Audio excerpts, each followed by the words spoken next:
Welcome everybody and thank you for joining. In today's video we will be discussing the Old Republic Mandalorian Wars. Now let me just point out that in Mando Season 2, Boba Fett refers to his father Jango Fett fighting in the Mandalorian Wars. Your father was a foundling. Yes. He even fought in the Mandalorian Civil Wars. However, this is completely separate from the Mandalorian Wars I will be going into today. Now, the Mandalorian Wars lasted around 16 years in all.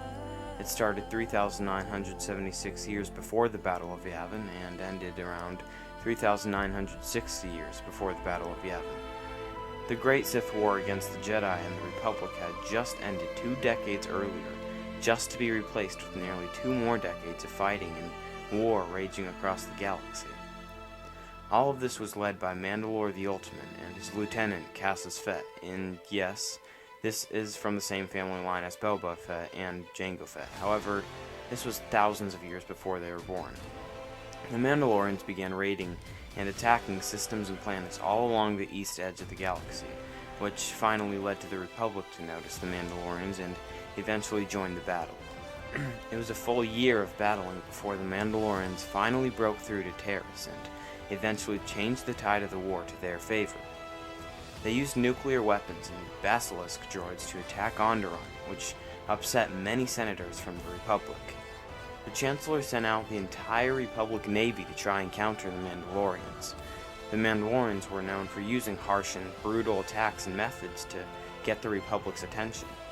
On one occasion, they launched a large array of missiles raining down upon Sirocco's surface, destroying many cities and countless civilians. This infuriated the Republic, leading them to push back harder. However, the Mandalorians would not back down. The Republic was losing until Revan, which would eventually become known to us as Darth Revan, joined the Republic army along with his Jedi friend Malak. With their combined strength, they began to push back on the Mandalorians and regain what they once lost. Revan defied the High Council by going off to fight, but he wasn't the only one. There were a number of others that joined him and called themselves the Mandalorian Knights. They carried lightsabers and fought in armor similar to that of the Mandalorians. Revan eventually defeated Mandalore the Ultimate, which was a huge blow to the Mandalorians. Now, all this was leading up to the Battle of Malachor, where the Mass Shadow Generator was used. For those of you who don't know, the Mass Shadow Generator was basically like a Death Star of their time. It literally destroyed Malachor and everyone on it.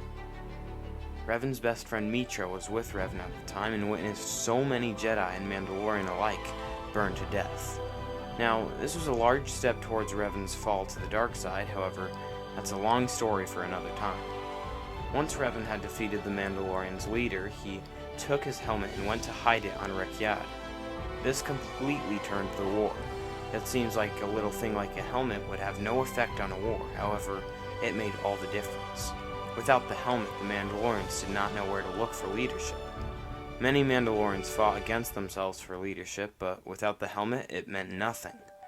Eventually, the Mandalorians split up into several different clans, while some went rogue and turned their back on the Mandalorian tradition.